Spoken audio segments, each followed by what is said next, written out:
1 Coríntios 6, versículo 18, diz assim: fujam da imoralidade sexual.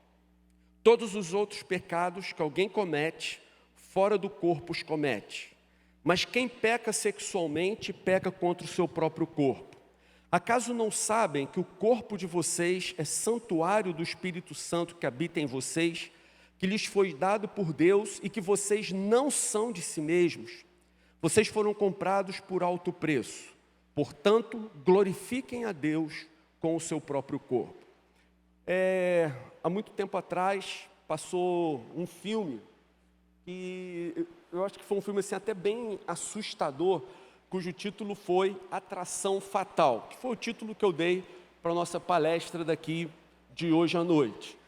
A história era assim: um cara tinha uma família boa, filhos, ele vivia bem com a sua esposa, mas um dia se sentiu tentado a fazer uma aventura extraconjugal, uma aventura sexual, e depois disso, aquela que foi a sua amante naquela noite, passou a persegui-lo, passou a perseguir a sua família, e a sua vida se tornou uma coisa insuportável.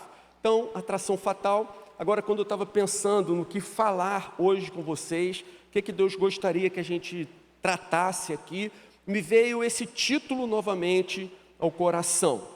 A pergunta que eu queria trabalhar com vocês é: por que o pecado sexual é mais grave que outros pecados? Não é? Está certo falar isso ou não? A verdade é que nós hoje vivemos numa sociedade que ela está imersa nessa cultura do sexo. Usa-se sexo para tudo, para vender carro, para vender casa, para vender alimento. Usa-se sexo de maneira indiscriminada, a qualquer hora do dia, da noite, para tentar aumentar o ibope, a audiência, qualquer tipo de mídia, seja internet, seja na TV aberta, dentro dos nossos lares. Qualquer autor de novela já sabe que se o ibope está ruim, ele quer melhorar o seu índice de audiência, coloca ali algum tipo de relação sexual. Quanto mais explícita, mais certeza ele tem de que a audiência vai subir, de que as pessoas serão atraídas àquilo.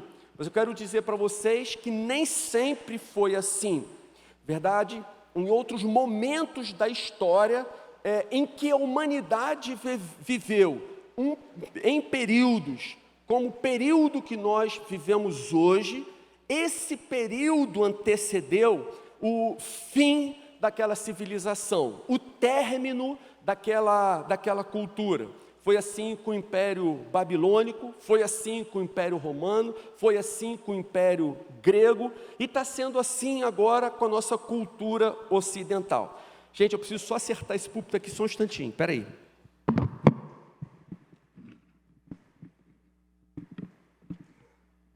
É que está dando um reflexo da luz aqui no meu padzinho aqui. Mas esse assunto da questão do sexo, ele é muito vasto. Então, por isso, eu queria concentrar com vocês aqui, me concentrar nessa noite aqui com vocês, nessa questão, essa importância que nós vemos algumas pessoas dando ao pecado sexual. Essa importância, ela é uma importância desmedida, ela é uma importância sem fundamento, ou isso tem uma razão de ser? Existe algum fundamento para que isso aconteça? Pecados sexuais, eles são mais graves que outros pecados? Ou isso é apenas uma questão cultural? Afinal, o que a Bíblia diz sobre isso? Por que devemos tomar cuidados especiais contra esse tipo de pecado? Gente, em primeiro lugar, eu queria salientar com vocês aqui o seguinte: aquela ideia de que existem 7 pecados que são capitais, 7 pecados que são mortais, 7 pecados que não têm perdão, não tem como voltar atrás, essa ideia não é bíblica. Ela surgiu depois que a igreja começou a se desviar com Constantino, e um papa chamado Gregório I, ele instituiu esses 7 pecados e estipulou que para esses pecados não tem perdão. Anos mais tarde, quando chegou a época da Renascença, Idade Média ali para o seu final, então os artistas começaram a pintar e a esculpir os tais 7 pecados. E por isso esse conceito de alguns pecados mortais acabou se tornando muito popular. Mas isso é oriundo de uma cultura católica. Você não encontra fundamento bíblico para fazer essa afirmação. Existe um pecado, que é o pecado contra o Espírito Santo, que a Bíblia diz mesmo que não tem perdão. Mas isso é um outro assunto para nós falarmos em outro dia. O que eu queria começar pensando com vocês aqui é o seguinte: se eu perguntasse para vocês, quem aqui já ouviu a afirmação de que para Deus não existe nem pecadinho, nem pecadão? Pecado é pecado e ponto final. Não precisa levantar sua mão, mas eu acredito que a maioria de vocês já ouviu esse tipo de coisa. Para Deus não existe pecadinho nem pecadão. Todos os pecados são iguais. Todos os pecados são iguais diante de Deus. Todos os pecados Deus trata da mesma forma.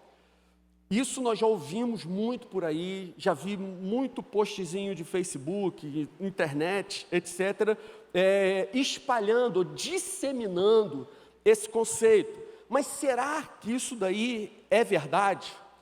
Então agora eu preciso da atenção máxima de vocês, porque eu vou falar aquilo em que nós não cremos.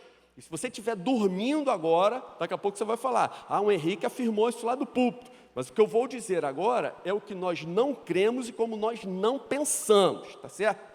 Então vamos lá. Essa ideia de que todos os pecados são iguais e não existe diferença de pecadinho e pecadão, veio da onde?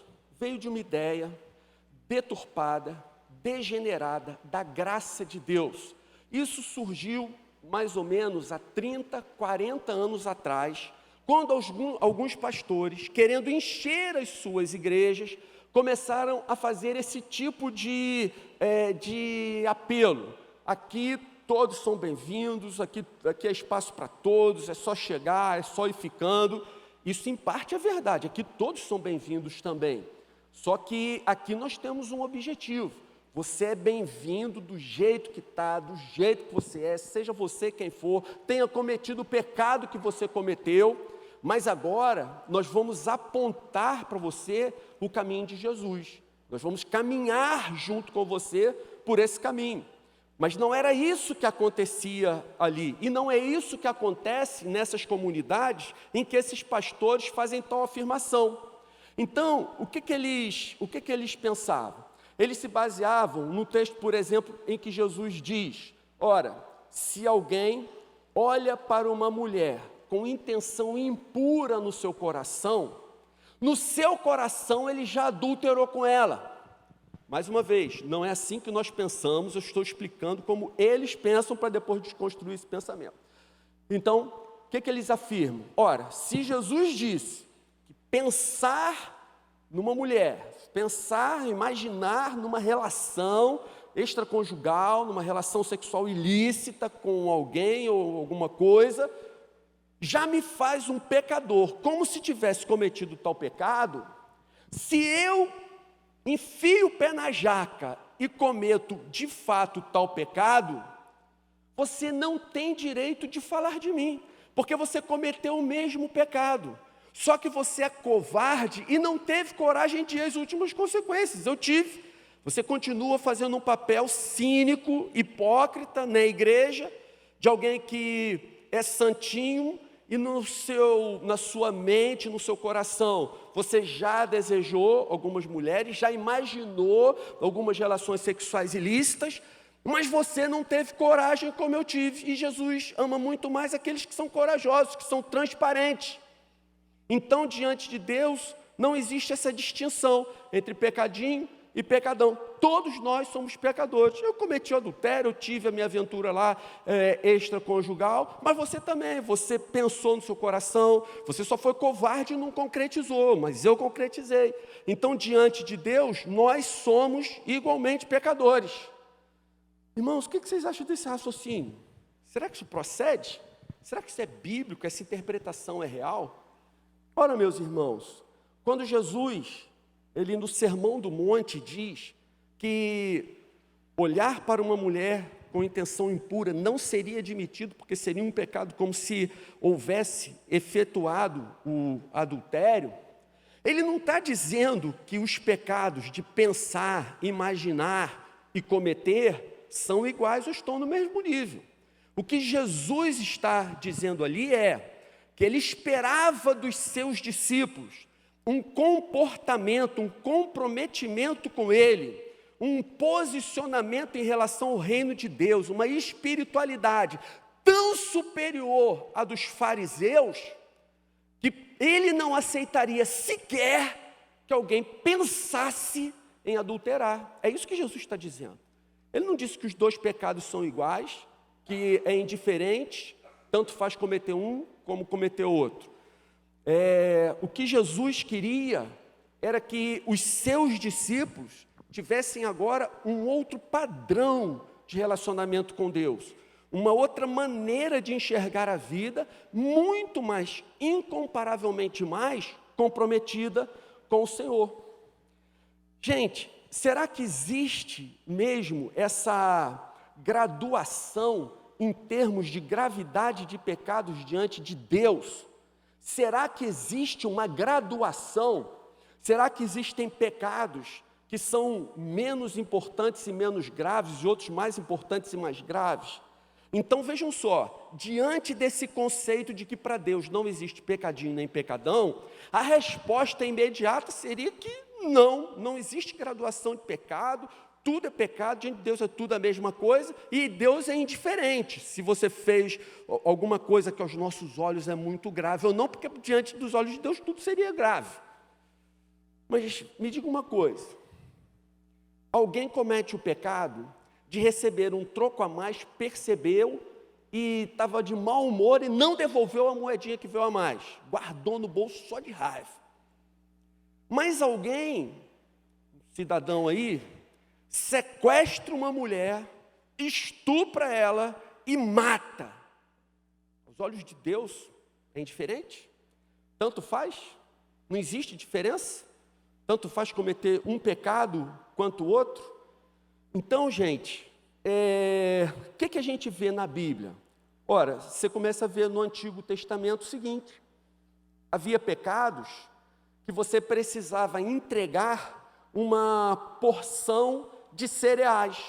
Cometeu determinado pecado, pega uma xícara de cereais, vai lá no templo e entrega aquilo dali como uma oferta para que você seja perdoado, para que você esteja quite com Deus.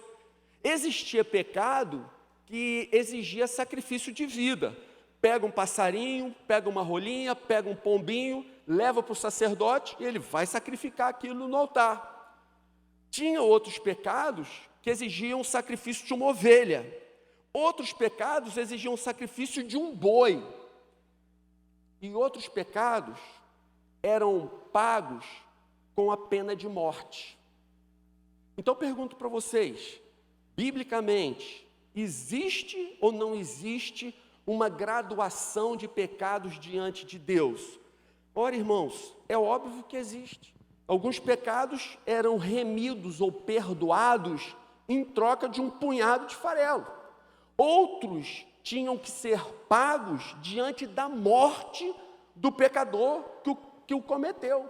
Existe uma graduação, existem pecados que são incomparavelmente mais graves do que o outro.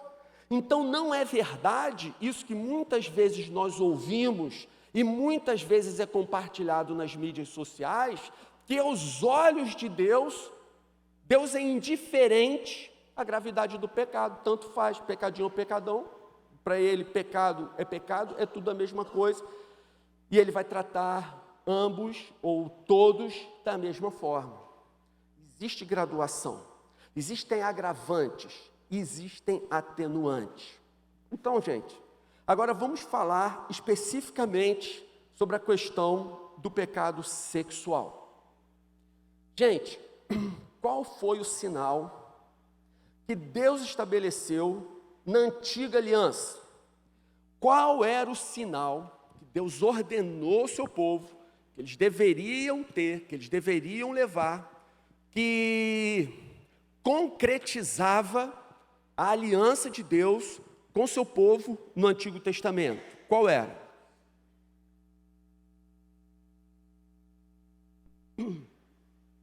Gente, quando você pensa, qual era esse sinal? Quando você está aí pensando qual seria, pense comigo aqui o seguinte: Deus não poderia ter estabelecido como sinal com o seu povo, que o seu povo teria argola no nariz? Poderia ter vindo uma ordem nesse sentido. Olha, como eu quero que o meu povo me sirva e eu sou o rei, então eu quero, como sinal de que eles são meus escravos, são meus servos, que eles levem uma argola de ouro no nariz.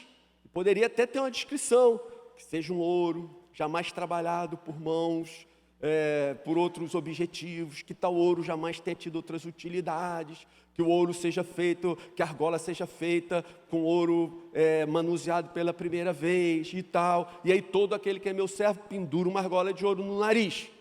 Deus poderia ter feito isso, outros povos fizeram assim, poderia ter estipulado, sei lá, um piercing na orelha, uma corda amarrada no calcanhar, podia mandar que todo aquele que fosse seu servo mantivesse permanentemente sua cabeça raspada, ou poderia proibir de que os cabelos do seu povo fossem cortados a qualquer tempo e a qualquer hora.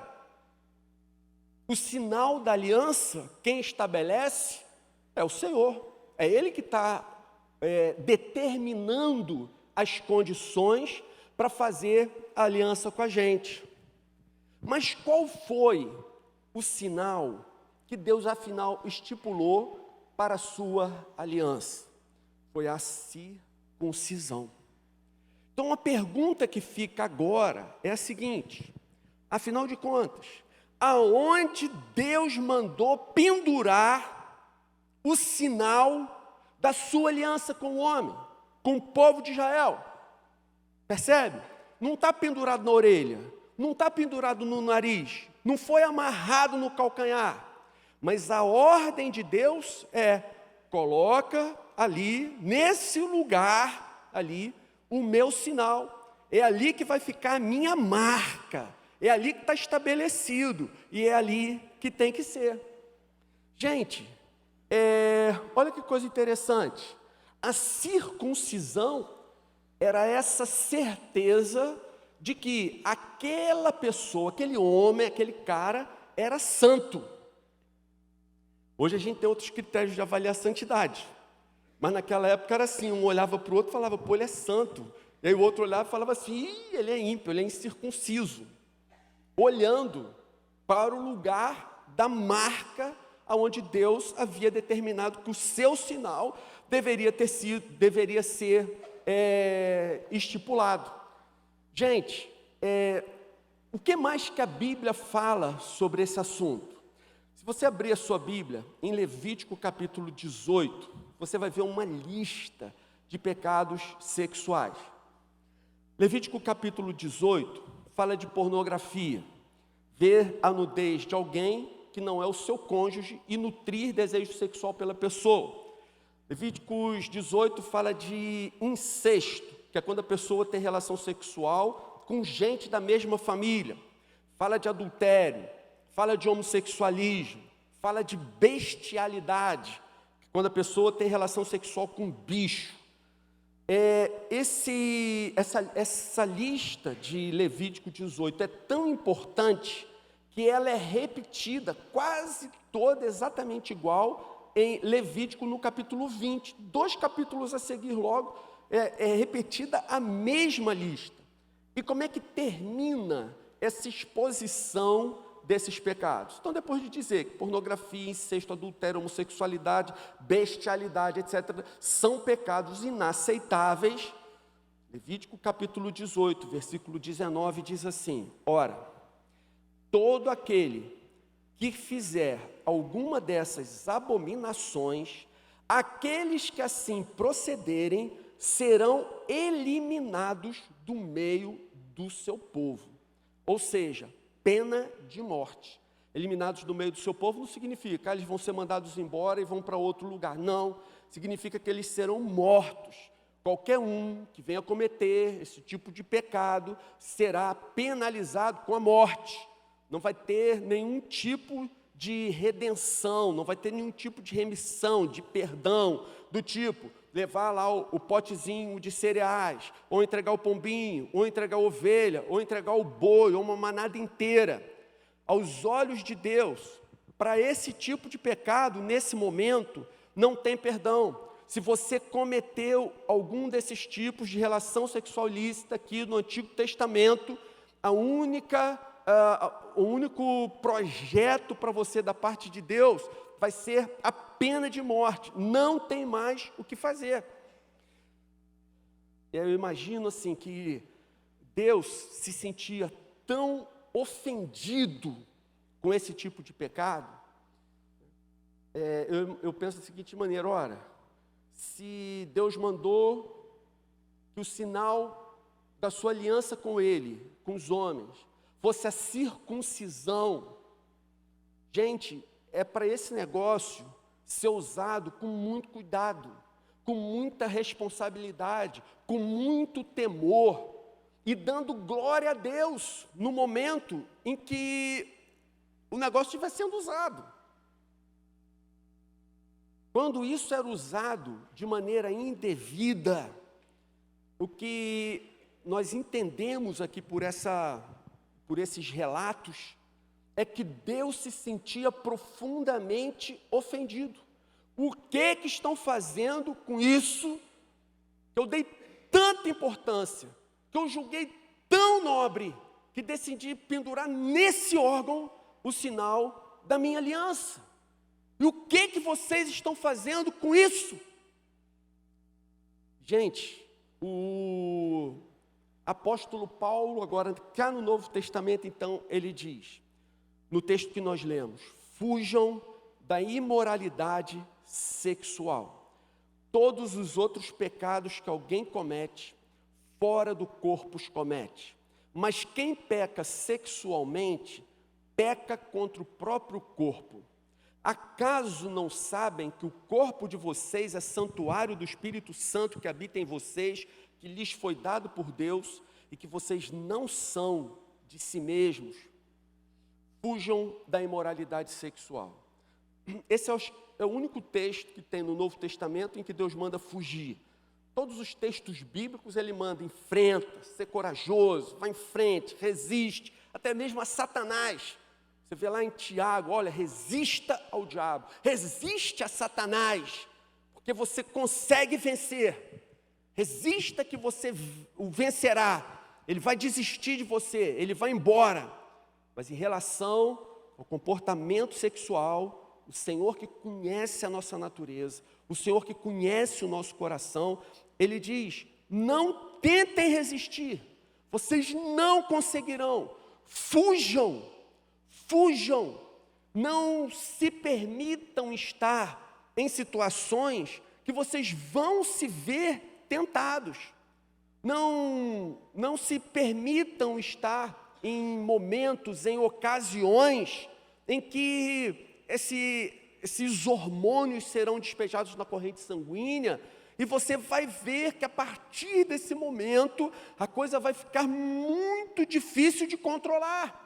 Você não vai ter força para isso. Essa força, ela brota de dentro, ela vem lá mais profundo da nossa essência, da nossa natureza decaída. Então Deus fala: olha, vocês não vão conseguir lutar contra essa força, ela é intensa demais. Então não se coloquem nessa situação, fujam disso, vão para longe.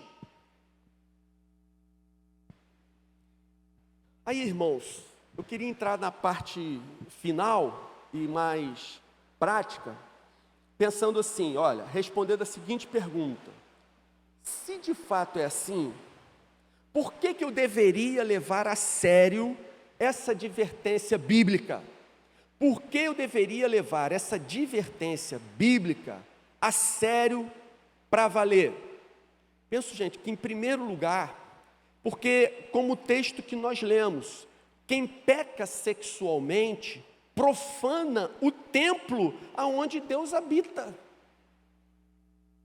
Você tem ideia do que acontecia se alguém profanasse o templo de Jerusalém na época do Antigo Testamento? Qual a pena para alguém que profanasse o templo? Para alguém que entrasse impuro ali, naquele lugar? Você tem ideia do que acontecia? O que a Bíblia diz é que hoje o templo verdadeiro de Deus, não é essa tenda aqui, o templo verdadeiro somos nós, que somos o templo vivo de Cristo. O Espírito habita dentro de nós fisicamente, efetivamente. Nós somos o templo vivo onde Deus habita. Então, se você é de Cristo, aonde quer que você vá, você carrega o Espírito Santo com você.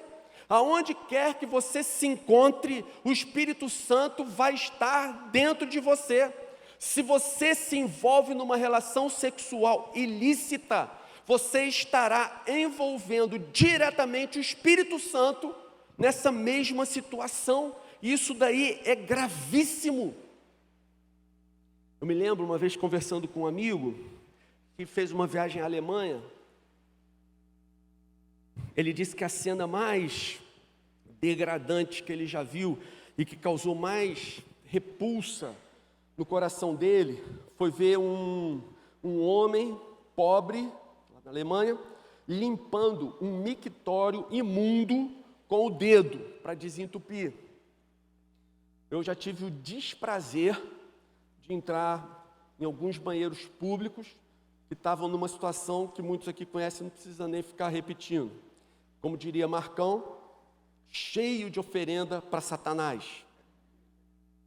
E, irmãos, é horrível você entrar num lugar desse, né? Você entra naquele espaço apertado, só mesmo assim um desespero. Você tem certeza, se eu não permanecer nesse lugar, uma tragédia maior ainda vai acontecer ali na esquina. Então eu preciso estar aqui nesse momento.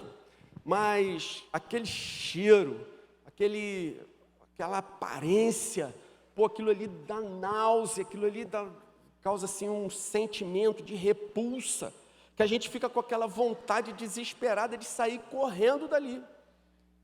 Irmãos, muitas vezes eu já entrei em banheiro entupido e imundo, do jeito que eu estou citando para vocês, e na hora me vinha assim a mente ao coração, pensando, cara, eu acho que o pecado que eu cometo, ele gera mais ou menos esse cheiro na presença de Deus. A Bíblia diz que as nossas orações chegam como aroma, como um incenso, como um perfume agradável até a presença do Senhor. Ora, se as nossas orações chegam lá assim, como chegam os nossos pecados?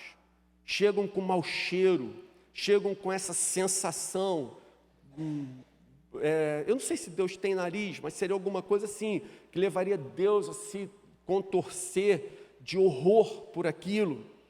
Então, irmãos, o que o texto diz para a gente, que nós estamos analisando aqui, é que quando nós nos envolvemos numa situação de uma relação sexual ilícita, seja a pornografia, seja uma relação sexual efetiva com alguém com quem eu não estou casado, que não seja um homem com uma mulher casados, uma mulher com um homem casados, é como se a pessoa que o comete tivesse levado seu maior amigo para dentro de um banheiro assim imundo, entupido, e forçasse o seu amigo a assisti-lo, lambendo aquela privada imunda. É assim que acontece. Quando nós nos deliciamos com um pecado que é abominável a Deus, Deus está ali olhando para a gente com todo esse sentimento de repugnância e pensando no seu coração como Ele pode se deliciar em lamber esgoto, em lamber algo degradado, em algo que é absolutamente repulsivo. Aos olhos de Deus, o pecado sexual é algo extremamente grave, porque nós cometemos contra o templo do Senhor. Ele está dentro de nós, Ele nos acompanha, Ele está ali, Ele repele aquilo de toda maneira, mas nós o levamos aonde vamos. Em segundo lugar, gente, nós deveríamos levar essa advertência bíblica muito a sério, porque de Deus não se zomba. De Deus não se zomba. As pessoas aqui da igreja podem zombar de mim. As pessoas podem zombar de Marcão, de Jonatas, de Franklin. Pode zombar daqui da liderança do Gol. Mas de Deus não se zomba. Gálatas 6, 7 e 8 diz: não se deixem enganar, de Deus não se zomba, pois o que o homem semear, isso também colherá. Essa é uma lei infalível. Tudo que o homem semear, isso também colherá. Quem semeia para a sua carne, da carne colherá destruição. Irmãos, até quando nós vamos deixar de levar Deus a sério? Até quando nós vamos brincar com Deus?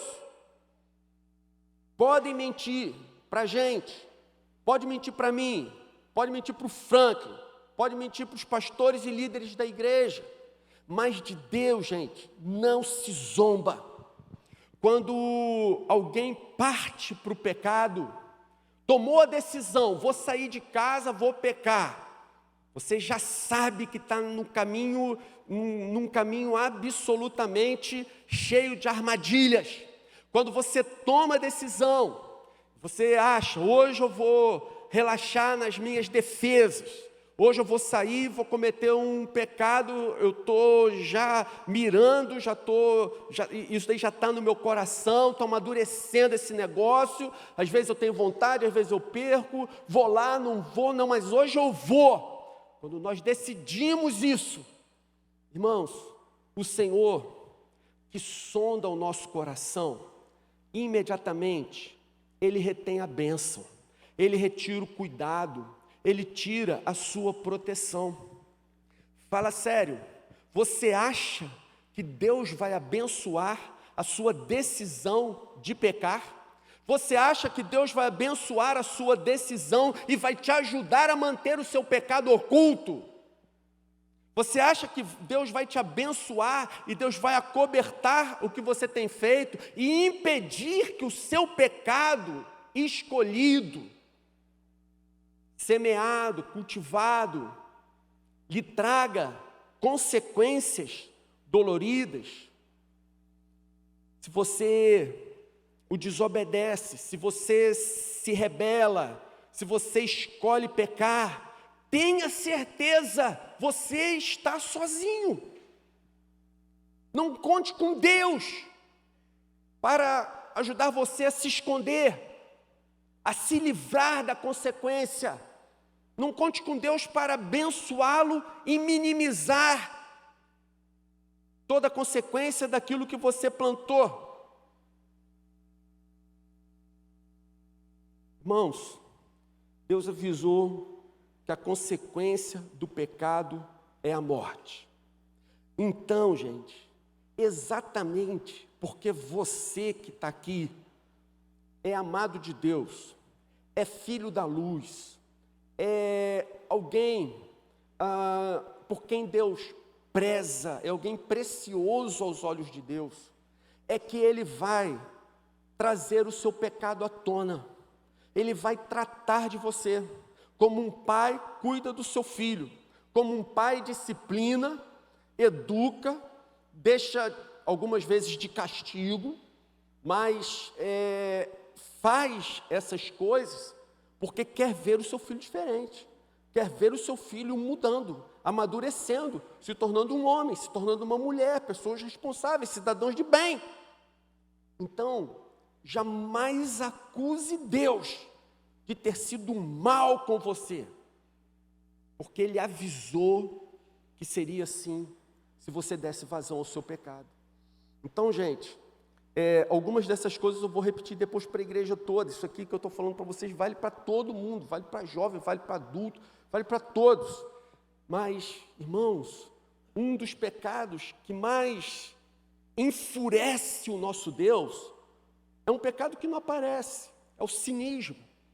Um pecado que já fez Jesus assim, dizer as piores palavras do mundo contra algumas pessoas aqui nessa terra, foi a hipocrisia.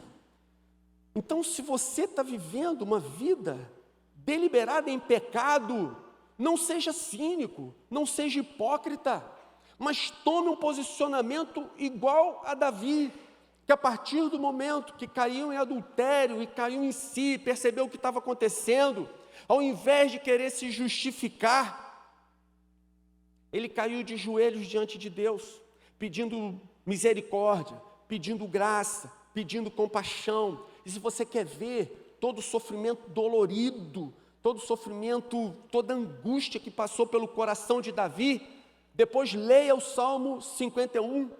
Mas você não pode continuar fingindo que é o bonitão, ou que é a bonitona espiritual, que está cheio do Espírito, e continuar tendo essa vida, continuar praticando coisas que entristecem profundamente ao Espírito Santo de Deus, que habita em você.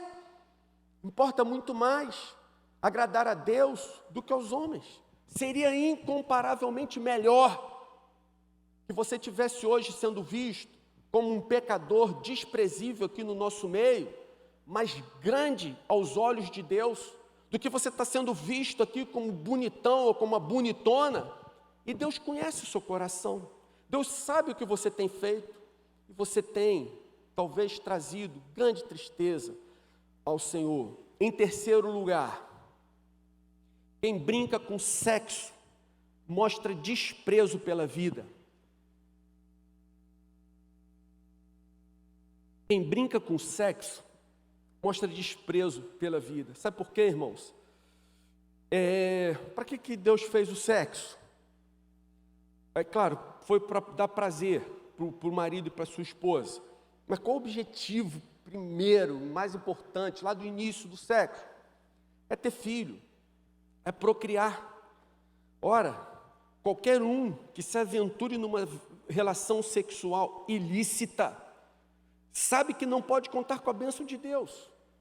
E aí eu pergunto para você, será que você não vai ponderar que o anticoncepcional que você planejou com tanto cuidado para tentar burlar a ordem de Deus de não cair em tal pecado, esse anticoncepcional pode falhar? Já que ele não conta, já que você não está contando com a bênção de Deus, Deus talvez tenha virado o rosto de você. Ora, qualquer um que se envolve numa relação sexual ilícita, em especial, claro, entre um homem e uma mulher, o risco da gravidez estará sempre presente. E aí eu pergunto para você, e se nasce um neném hoje? Se você engravida a garota hoje? Se você é engravidada pelo cara hoje? E aí como é que vai ficar a sua vida? E aí nasce um neném de alguém, de dois jovens, que ainda não tem estrutura, que não tem maturidade suficiente, que não tem independência financeira, que precisa do pai, da mãe, de avó para cuidar. E aí? E a sua preocupação com esse ser humano que está ali? E se você fosse filho de uma relação assim, como você se sentiria? Seria agradável para você? Você estaria feliz com isso? Então, como você não teme arriscar e colocar uma criança no mundo nessas condições? Quem brinca com sexo mostra desprezo pela vida. E esse neném que vai nascer, ele vai sentir muito orgulho do pai e da mãe.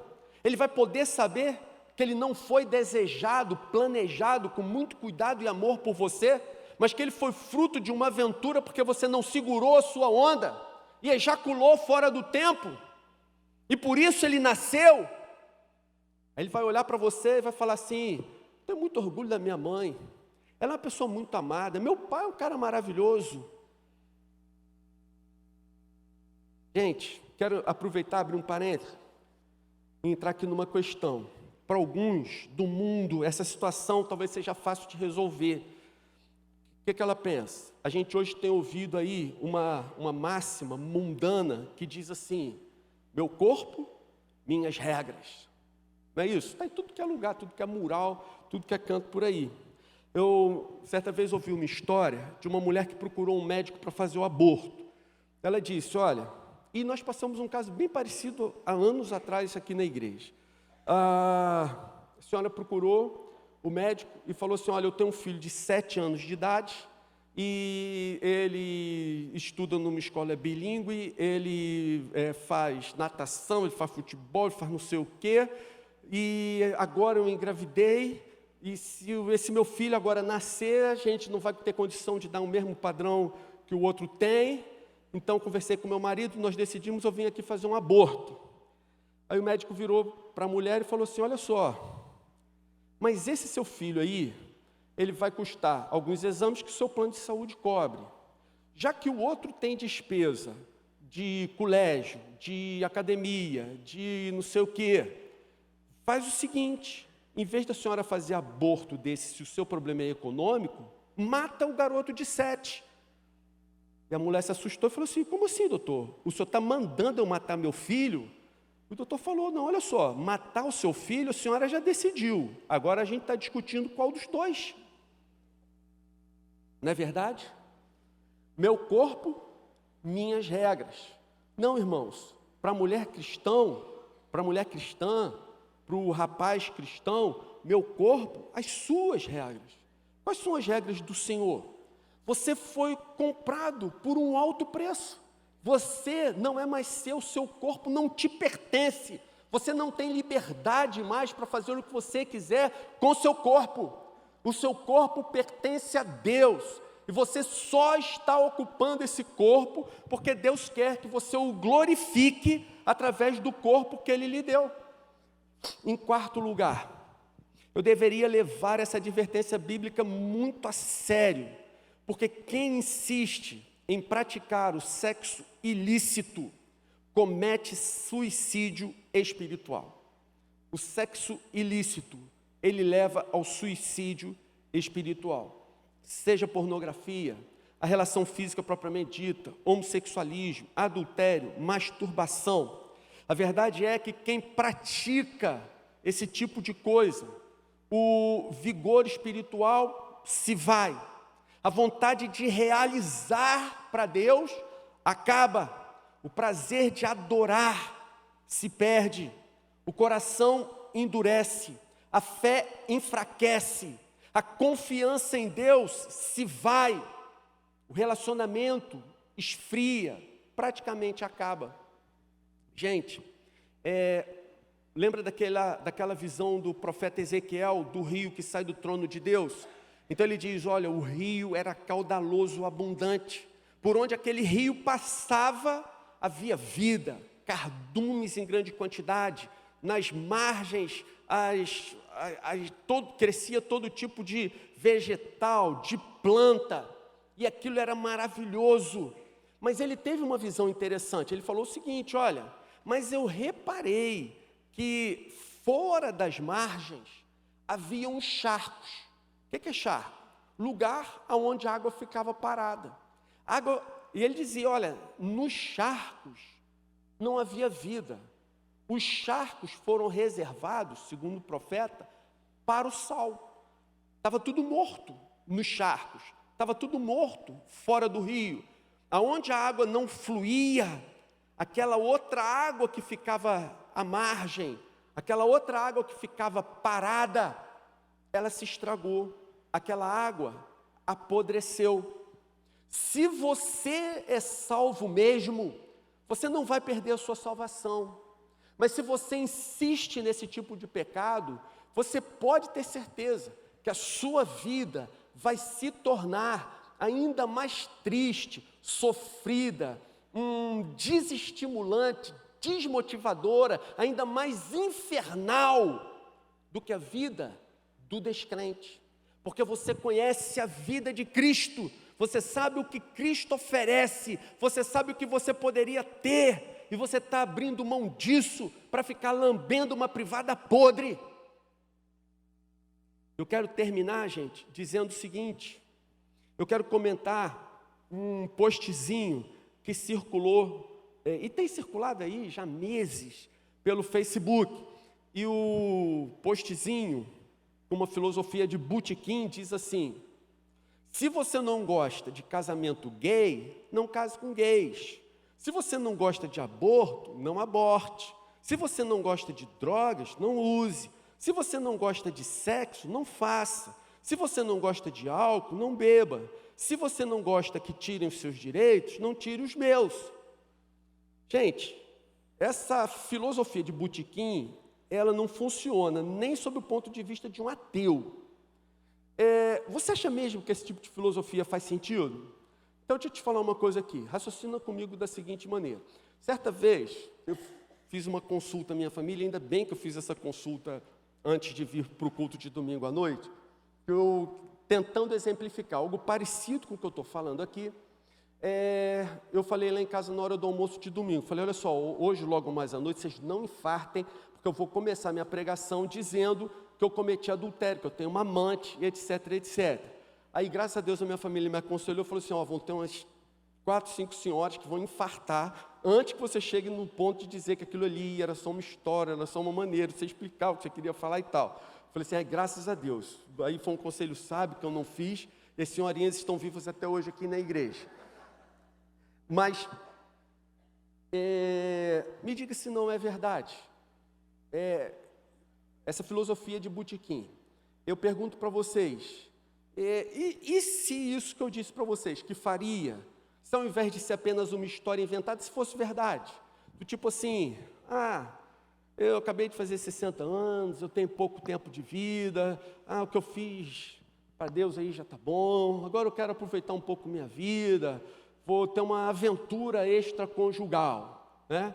Aí, sei lá, vem lá meus filhos, né, Felipe, Ana Paula, Pedro, fala assim: pai, você está maluco? Aí eu viro e falo para eles assim: se vocês não gostam de sexo, não façam. Mas se você também não gosta que tire o seu direito, não tire o meu. Irmãos, que é isso? Você acha que isso funciona? Irmãos, nem numa família de ateus essa filosofia de botequim aqui serve, né? Imagina a sua vida, né? Lá, com toda dificuldade, seu pai, sua mãe, mesmo que eles não sejam crentes, estão lá, investindo em você, se esforçando por você, tentando fazer de você alguém na vida. Eles estão deixando de viajar, enfim, de comprar coisas melhores para eles, para pagar um bom curso para você, para te dar uma viagem que você quis, alguma coisa assim. E aí, de repente, o seu pai tem uma atitude assim. A sua mãe um dia está em casa: mãe, onde é que você vai agora? Eu decidi ter uma aventura, o padeiro se engraçou comigo, eu vou agora me encontrar lá com o padeiro, que eu vou ter uma relação sexual com ele lá na esquina.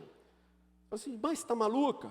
Aí a mãe se vira e fala para você: se você não gosta de sexo, não faça, né? Se você não quer que tire seus direitos, não tire os meus. Percebe? Isso é filosofia de botequim, de quinta categoria, que não serve para absolutamente coisa nenhuma. Só que tem gente que usa isso até mesmo dentro da igreja. Às vezes a gente ouve esse tipo de coisa, do tipo mais ou menos assim: o que eu faço não te interessa e você não tem absolutamente nada com isso. Eu me lembro aqui do seguinte,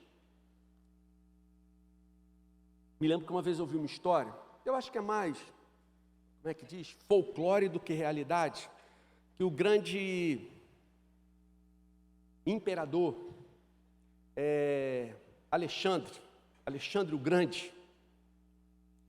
Alexandre o Grande já era imperador, não era? Ou era general? Alguém sabe? Não entendi. Imperador.